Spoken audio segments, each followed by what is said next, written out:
All right, here we are with part two of that big purchase that I had from that one seller. As I'm filming this right now, I'm still not too sure if I'm gonna do one video with both parts or just like two different videos because I got more boxes to go through. But this is it. So now I understand why this was delayed. First of all, it made it over here and then it got returned, I guess, halfway back to the sender.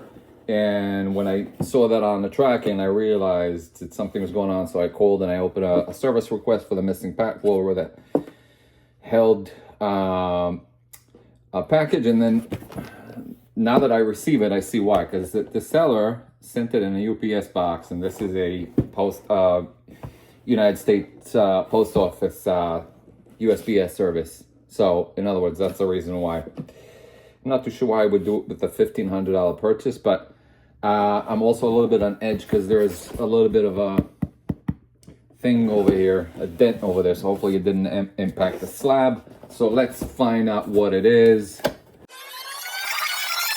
You ready for this? So this is the second part, and that is what I bought for, I believe it was $1,400 with shipping, so it came out to almost like $1,500, and it is in good condition. Yes, slab looks good. Voila, ASM 129. Let me just make sure there are no. Yep, looks good. Doesn't look there's some Newton rings here, but that is part of the CGC process there. These are older labels, by the way. So rumors have it that that the older labels is where they were a little bit more stricter with their grading. I can tell you what's going on with this and what made it, because I did read the grader's note. There's a bit of a situation here with the upper staple that I guess like where the hole was, the puncture was for the staple when they when they pressed the book, then was a little larger than usual. Other than that, supposedly there's a crease over here somewhere, because I was contemplating on whether to crack it and resub. Other than that, it looks really nice. So I wonder if that little hole over there is really what caused it to drop down, because otherwise through the slab it looks great. I may or may not. I got it for, like I said, for $1,500. These are moving for $2,200. So, you know, there's definitely a lot of meat in the bone there. So I'm happy with this purchase as is, and I'm not too sure if I'll flip it, or I do have 2 copies of ASM 129, so this will be a third. Like again, I'm not too sure if this is something that I will keep or if it's something that I will flip. We'll find out. But this completes the transaction with that one seller. Very happy with him, even though there was a little bit of an issue with the delivery, but still, I mean, like, no complaints. As long as it's here and it's timely, then I'm not complaining. And with that said, let's move into, I got 2 more boxes to share with you, and let's see what's in there. I looked, this came out at some point at night. I don't know if you guys have noticed, but horror and mystery books are going up in value recently. This may or may not be consequential because of a lot of things, like the Mark Spears series is definitely gaining steam, so I'm pretty sure that affects also all across the board. And these are classic. The classic ones are the ones that I'm after. So this came up on my feed late at night, and it looked like a gorgeous copy of House of Mystery 231 with a beautiful Bernie Wrightson cover. I'm not sure if he did the interior on that. And so let's inspect through the bag, and on the listing, it looked nice, really nice, definitely worthy of grading. Which, if this is confirmed to be the case, then that's exactly what I'll do. I'll definitely do it with this book. All right, that's a little excessive. All this tape, and with no backing board, is quite a hazard when I'm trying Jeez, oh my goodness. Because this can bend the book quite severely. I'm not too sure why they did this. Why use such a... Okay. Let's get rid of this if I can right away. Nope. I'll have to get rid of this whole thing. So here we go. This is a nice copy. Yes, it is. It is a beauty.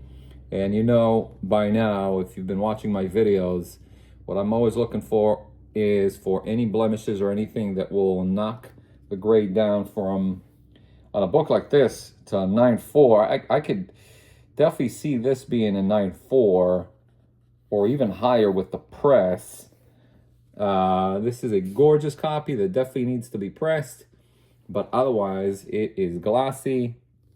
It looks like it is unread and white pages to boot. Really, really nice, gorgeous copy here. No tears, no spine ticks that break color, none of that stuff. I'm pretty confident that this, with the quick press, will come back 9.4, if not higher. And I got this for, the seller listed this for, if I'm not mistaken, a 15 bucks. Yeah, this was 15 bucks. So for a classic horror Wrightson cover, a gorgeous Wrightson cover here, that is definitely worth my money. 9.4s on a book, a classic horror book like that, will definitely get anywhere from 150 to 200 bucks, if not higher. Obviously, depending on the grade that you're getting. Let's see what the second book is, and the second book was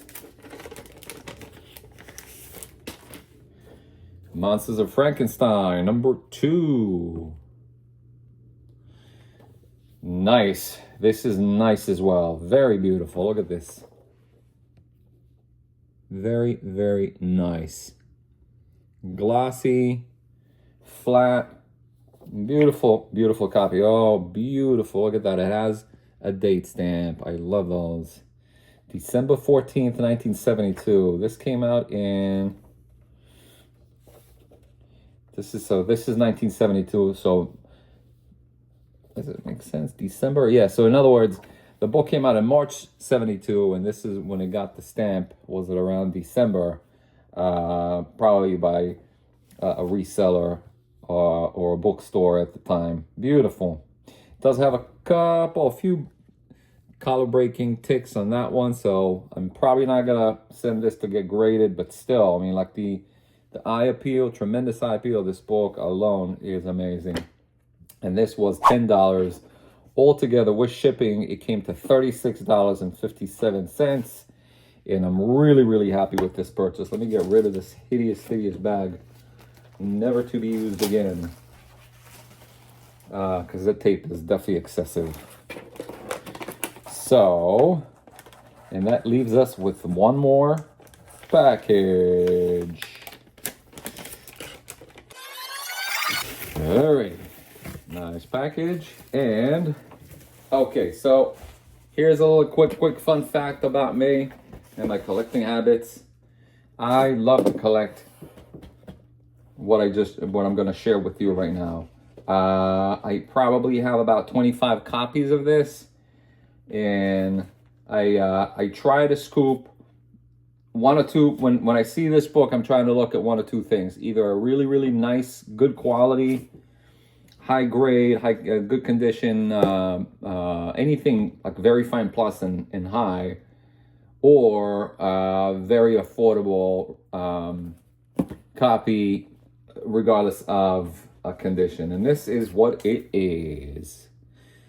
The Battle of the Century, Superman versus the Amazing Spider-Man. And this came up on my feed one day, I believe last week, and it seemed like it was really, really nice. And yes, I can confirm that that is the case with this beautiful, gorgeous copy of this Supes versus ASM. A little bit more wear on the back, but still, it does present nicely. It doesn't have any tears, or the binding is perfect.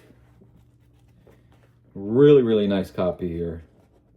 Yeah, definitely very fine, a very fine plus here. And so yeah, I got 25 copies of this, and every once in a while, like I said, I'll see one of them, and they'll look very nice, or they look very affordable, or both, and then I'll just add them to my collection. The story is, when I was a young buck, I always wanted to own this copy. I used to see it in the ads of both Marvel and DC, and because my allowance was very, very low because of my collecting habits. When I was a kid, I could never afford it. So I remember vowing to myself that when I'm going to grow older, I'll buy every copy that I can. I'll buy hundreds and hundreds of them. Well, I'm not there yet, but I'm at 25 or probably even 30. So here's another one. Love, love, love, love this book. And it's a fun story too. And this one I paid $68.46. So you could probably see copies in the same condition selling for $200 or $250. But no, I'm not selling any of these. I'm just hoarding on. So there you have it. Anything from like I came to expect from my videos. I got everything from Marvel classics to moderns to horror books, superheroes. It's all here. And I hope you enjoyed this installment. I'll see you next time.